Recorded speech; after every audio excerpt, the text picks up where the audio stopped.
Hello everyone, I'm Devaney. I'm Isabella. And I'm Katie. In 1765, under the military command of Robert Clive, the East India Company and the Mughal Empire signed the Treaty of Allahabad. In this agreement, the Mughals handed the territories of Bengal, Bihar, and Orissa over to the EIC, giving them the right to collect revenues and govern the entire region.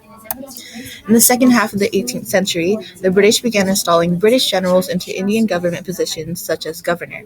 Despite these changes to the government, the EIC continued to use Mughal and Indian symbols in minting coins in Persian, which was the official language of the government, although it was not widely spoken amongst the people. In the late 18th and early 19th century, a common person of North India may not have been able to tell the difference between the ruling of the British compared to the Mughals and the Nawabs. Each ruling entity had attempted to extract resources and revenue from the land of its own profit. However, the British differed from the previous Indian rulers in two key ways. They used new forms of force, corrosion, and exploitation in order to gain revenue, such as the land revenue system that we will be discussing later on. The majority of economic profits were sent to London rather than remaining in India. The British had adopted several different forms of governance across India. In Bengal, the main EIC approach to rule was called permanent settlement. This rule lasted until Indian independence in 1947. General Cornwallis, who came over to govern India, put the permanent settlement in place. Under the permanent settlement, the EIC set up the land revenue system, which stratified Indian society. Under this system, zamheers or landlords were financially supported by the British government for exploiting the laborers on their land. Britain sought the highest financial return that they could on the land by working with zamheers. In this way, the EIC used incentives and threats in order to receive more goods for trade and profit. The land revenue system had the greatest impact on the peasants, who were severely punished by the landlords for not harvesting enough crops to be sold. The EIC claimed that if the peasants were managed well by the zamheers, then they would have no problem bringing the appropriate amount of goods. In central and southern India, the state of Mysore flourished. Unlike the zamindar land revenue system of the north, the rulers of Mysore worked directly with peasants and created a slightly more favorable working and living conditions.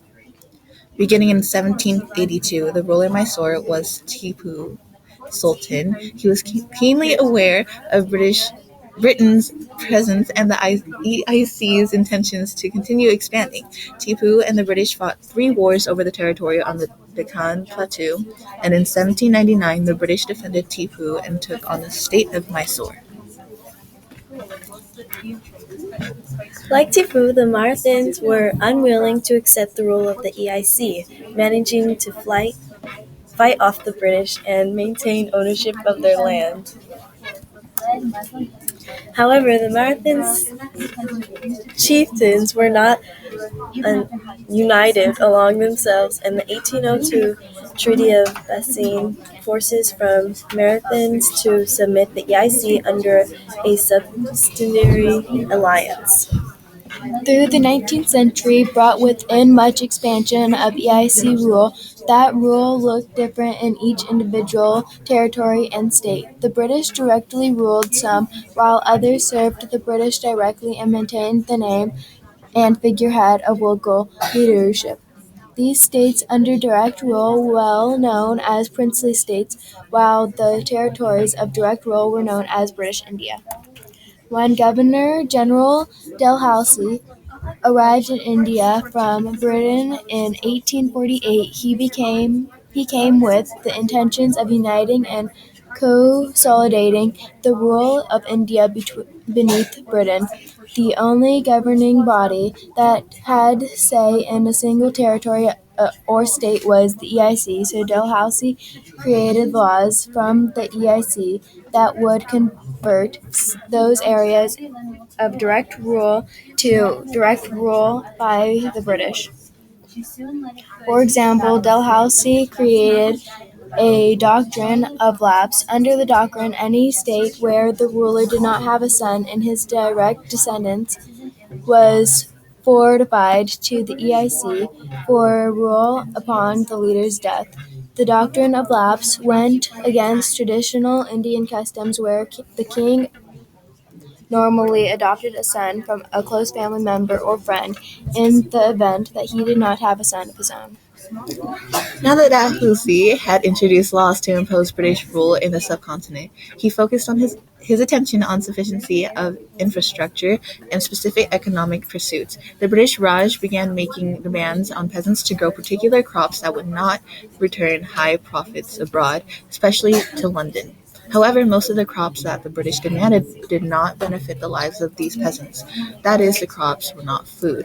The best example of this was the pressure to grow indigo.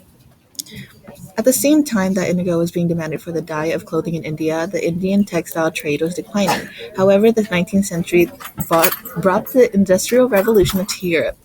The textiles were now being manufactured in mass quantities by machines in Europe. As textiles became less popular for EIC trade, raw materials such as sugar, timber, grain, and rice were in high demand. One of the most important contributions of the colonial era was the Indian railway system. Dalhousie sponsored the Indian Railways for both their benefit and both expedited trade and the expedited rule. In building railways, they reach up and down and across the Indian subcontinent. The EIC was able to gain more profits from domestic trade, as well as move raw materials from one city to another city for manufacturing or shipping. The railway was also pivotal in the British's ability to rule efficiently and exert power over any other group that defied them. With these railways, troops were able to reach any part of the country within a day in order to subdue protesters or rebels against the British Raj. Dalhousie also commissioned the building of a canal from the Ganges River. The canal expanded the agriculture territories by bringing water to lands with otherwise fertile soil. The canal reached for 500 miles and gently improved livelihood of peasants in the surrounding area for a short term. People who were previously excluded from the farming labor were now able to gain a peasant's job in the newly created agriculture fields. However, in the long term, the canal created environmental problems because of salinization of the soil. Salinization means that increased salt levels exist in the soil, making it very difficult for crops to absorb the necessary water they need to survive. Calcutta in the hub of EIC in Bengal. This is where Indian elites and the British worked together to establish the Hindu College in 1817. With all this English influence, the official language of India changed from Hindi to English in 1835. The Indian elites learned more about and adopt the characteristics of British society. A professor at the Hindu College named Henry Derozio tried to convince people that British culture was far superior to Indian culture. He criticized India's culture by rejecting the Hindu heritage and vegetarianism. This led to Derozio creating an organization called Young Bengal. Its purpose was to question Indian society and push them towards evangelization. As started earlier, the Young Bengal organization tried to influence the Indian culture into adopting the British lifestyle. This led to a movement called the Bengal Resistance, which was a time where the Bengal elite gained culture and political growth. Ramohan Roy was an elite who led the movement and also created other organization called Brahmo Samaj.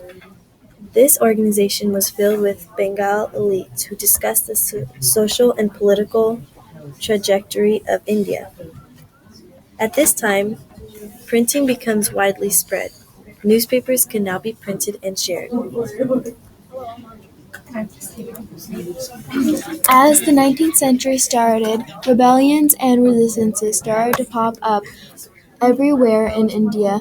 Haja Saratu led Muslim peasants against